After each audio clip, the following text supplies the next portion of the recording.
What happens when a powerful CEO of a thriving restaurant chain decides to leave the comfort of his office and work as a busboy in his own restaurant? A journey that would unfold secrets, emotions, and life-changing lessons that no one could have ever imagined. Let's dive in and see.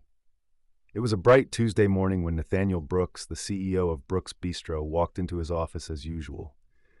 The offices were sleek, the floors polished, and the city skyline stretched out beyond his desk. At 45 years old, Nathaniel had built an empire of restaurants that people lined up for, day after day. With every restaurant opening, his reputation grew. He was known as the visionary behind the brand, a brilliant mind, and a leader who could do no wrong. Or so he thought.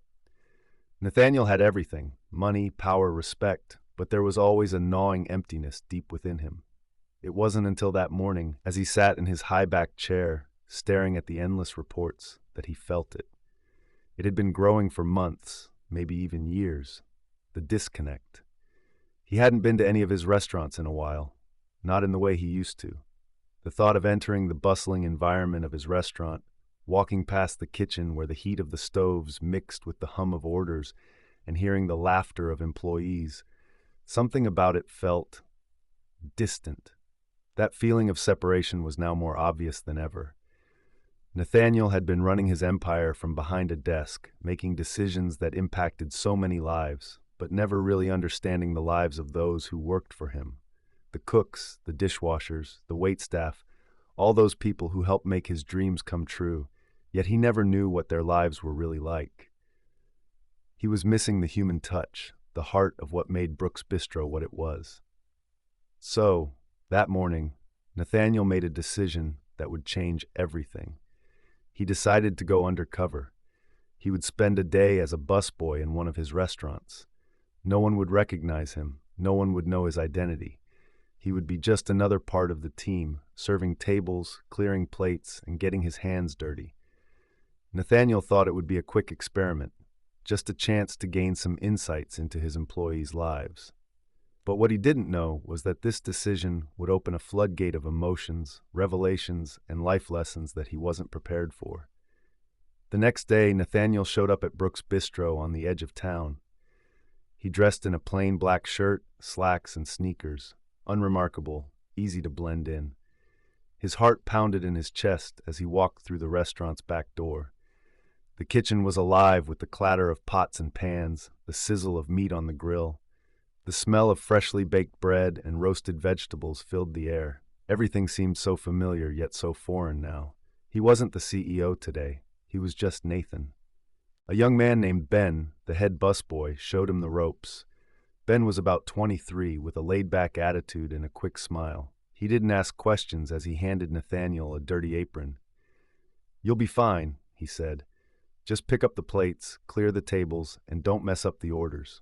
It's pretty simple." Nathaniel nodded, trying to look confident.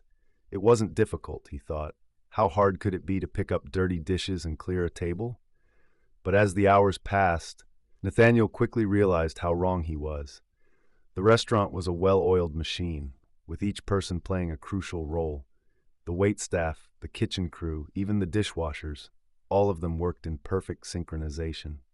But Nathaniel saw something more. He saw the exhaustion in their eyes, the subtle exchanges of frustration between colleagues, the smiles that covered up personal struggles. As Nathaniel busied himself clearing tables, he overheard snippets of conversations. At first, they were trivial, complaints about customers, jokes about the boss, the usual chatter of people trying to make it through a long shift. But then something caught his attention. A waiter named David, who had been working at the restaurant for 5 years, mentioned in passing that he hadn't been able to afford rent for the past month. He had to borrow money from his brother just to keep his apartment. David laughed it off, but Nathaniel could tell it wasn't funny to him. A few minutes later, he overheard Maria, a cashier, talking to a fellow employee. She mentioned that her son had been sick, but she couldn't take time off to care for him. "I can't afford to lose this job," she said, voice heavy with worry. "If I lose it, I lose everything." Nathaniel felt a tightness in his chest. The faces of his employees, the people who worked so hard to make his restaurants thrive, were no longer just nameless workers. They were real people, facing real struggles. People he had never truly noticed before, people he had taken for granted.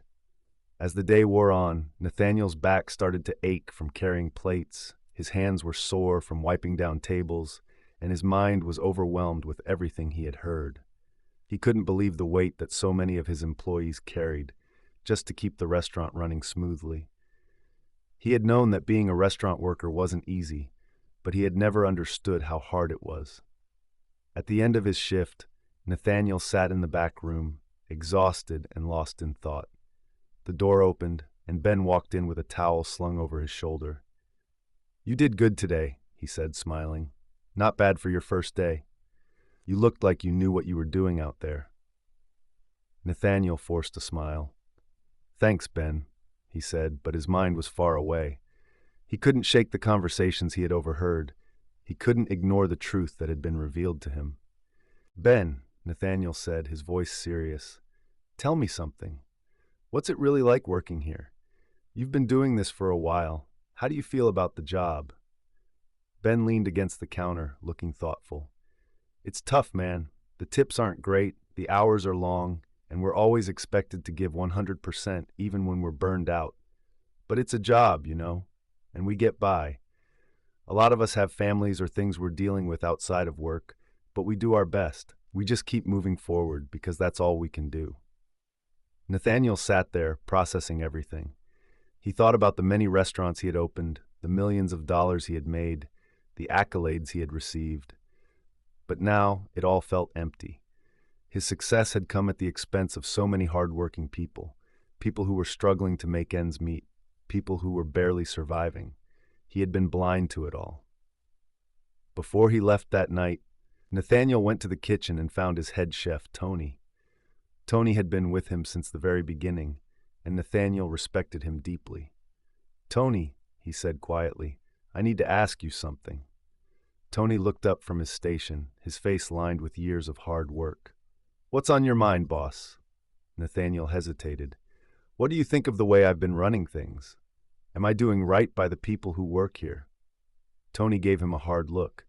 "You've built something amazing, Nathaniel, but you've lost touch. You don't see what's happening on the ground level. These people, they don't just work for you. They work because they have no other choice. They work because they need to survive. You've made a lot of money, but at what cost?"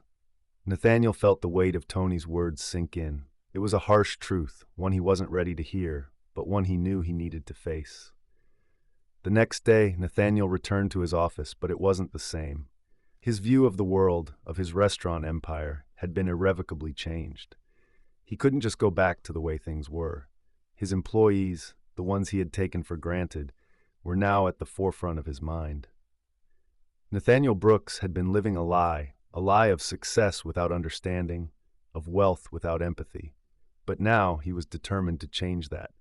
He would make sure that his employees were not just seen, but heard. He would create a company that cared, that understood the struggles of its workers, and that never forgot what it took to build something meaningful. And as Nathaniel sat there, staring at the city below, he made a vow to himself. He would no longer be just the CEO of Brooks Bistro. He would be the leader who fought for the people who had made him successful, the people who truly made the restaurant run.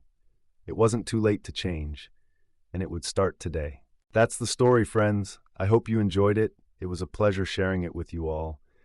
Don't forget to comment below and let me know where you're watching from. It's always fun to see the global reach of these stories. And if you haven't already, please hit that subscribe button for more amazing stories, tips, and tricks. Thank you for watching, and I'll see you in the next one. Bye. If you'd like to show some extra love, tap the 3 dots near the share button and send a super thanks.